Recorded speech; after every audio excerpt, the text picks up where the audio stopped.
People ask us all the time, what equipment do you use to create your videos for van trekking lifestyle? Well, inside of this backpack is every piece of camera equipment we need to create our videos. Come inside and I'll show you what's in here.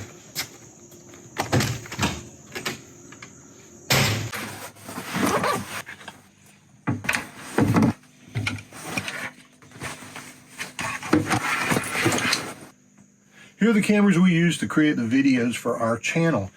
This is our drone. It's the least used camera that we have. Why? Not because we don't like drone footage, but because almost every place we go, well, they won't let you use a drone.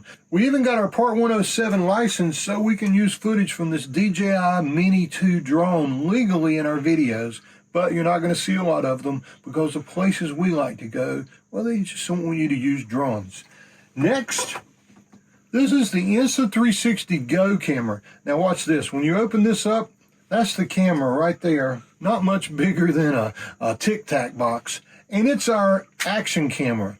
We can do a lot of things with this that we can't do with the other cameras. In fact, if you watched the video back in January, I actually dropped this off of my chest onto the road while we were walking Maggie. It was run over twice by 2 different trucks. I picked it up and it's still working. It's extremely sturdy, it's waterproof, and it's so small. We like to use this one especially when we're doing bike rides because that's a really difficult thing for us to film. Next, this is the Sony RX10 Mark IV camera. We've gone through a lot of different DSLR cameras and a lot of different ways to try to zoom in on wildlife and other things as we're out enjoying it, so you can enjoy it more too. This is what we landed on. This is what's known as a bridge camera. What a bridge camera is, it's a bridge between a point and shoot and a DSLR. This thing, this little puppy, will zoom in like nobody's business. Huge. And a lot of the footage you see us show you of wildlife or things that we're showing nature or landscape, a lot of that footage comes from here. This has been one of our most expensive purchases, but it's been one of our most favorite and well-received purchases too. So if it's from the least used camera all the way up to the most used camera in our channel, well, that would be this. Our iPhone 13 Pros.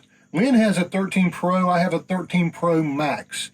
These cameras are just freaking amazing. They're easy to use. It's always with you. You probably have heard the adage, the best camera to have is the one you have with you. Here's what we see a lot when we're out making videos. This side of the video camera on our phones. We've been using iPhones to supplement the footage for our channel since the iPhone 10 came out because it had a really good lens. But as it's gotten better and better and better, specifically the iPhone 13, well, we have a hard time justifying getting anything out unless we need to zoom in or unless we need to fly up high or we need something sturdy like the Go 2. Because this thing, well, the footage coming out is just buttery smooth and it's really, really good. Both of us have exactly the same setup on our phone. We have the cameras set up so they're exactly the same. Both of us have 512 gigabytes of storage on here. We both let iCloud manage moving it up to our iCloud account, so it's really easy for me to bring the footage in, and we rarely, if ever, run out of space on here. So if you watch the videos on our channel, and we really hope that you do, 90% or more of the footage you see comes from one of these iPhone 13 cameras. We talked about the cameras we need. Let's talk about the accessories also. The very first accessory we're going to need is some type of microphone. Now, the microphones on the iPhone 13s, they're awesome. And in fact, they record in stereo and they record spatial audio, which means when we're out and we're recording wildlife flying by, in our videos, you can actually hear the wildlife go from the left side to the right side.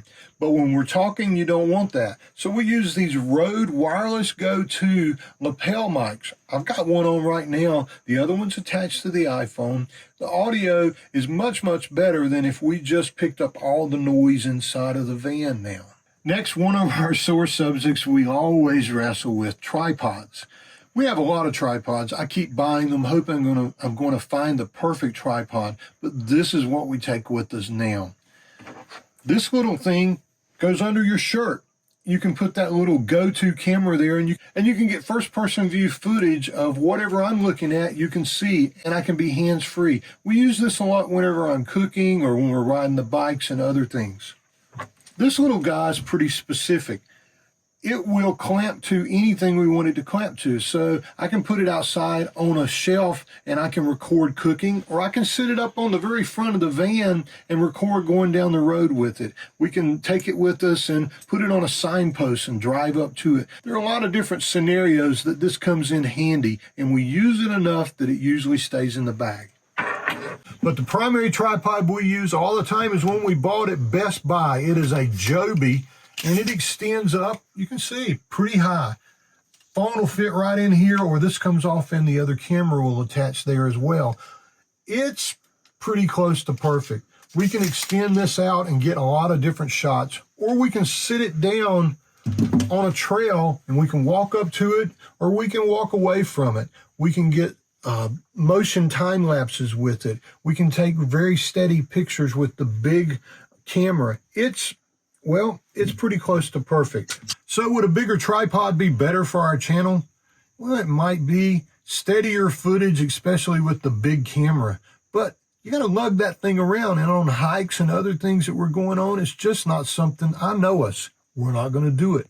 But we're not alone. If you watch a lot of other YouTubers, you're going to see them sitting on the ground talking to a camera, or you're going to see them come up and kneel down because, well, they don't carry big tripods either. Because if we're in a small RV like this, there's a limited amount of space. If this gets 90% of the stuff done we need, this is what we take. This is what's in that bag. And this is all we travel with. Just like tripods, you can ask Lynn. I've gone through a lot of camera bags. We have a Peak Design bag that I thought I was going to love, and we liked it a lot. But we found ourselves always taking a backpack with us too. We bought backpacks before that the cameras would fit in, but they weren't made for cameras.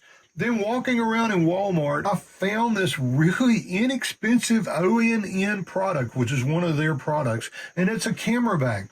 It's got lots of little pockets. It's got lots of little protection things with it. It's got a stretchy thing on the side that we put water in when we're hiking. Every camera we need fits in this little bitty backpack, and you saw me walking into the van. If you see us out on a trail somewhere and you recognize us, chances are one of us is wearing this bag and one of us has every camera that we're going to use inside of this bag. Everything we take with us to record our videos serves a purpose, from the bag to the tripod to the microphone and to each one of the cameras. And now it might be a good idea for us to show you just a few sample clips of how we use each camera and what each camera excels at doing for us. Doing nothing at all, ruminating on a blank wall. Wisconsin. Yay! In the middle, am I one of those crazy people?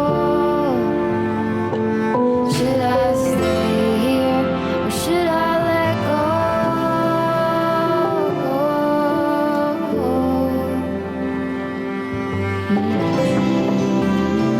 Hey, tune in next week and we'll show you how we use our iPad to create these videos while we're on the road. If you have other questions about how we make our videos, leave them down in the comments. And if you're really good at this and you see that we're doing something that we can improve on, let us know. We've got thick skin and we love to learn. Thanks for being part of this journey. Until we see you again soon, happy tales.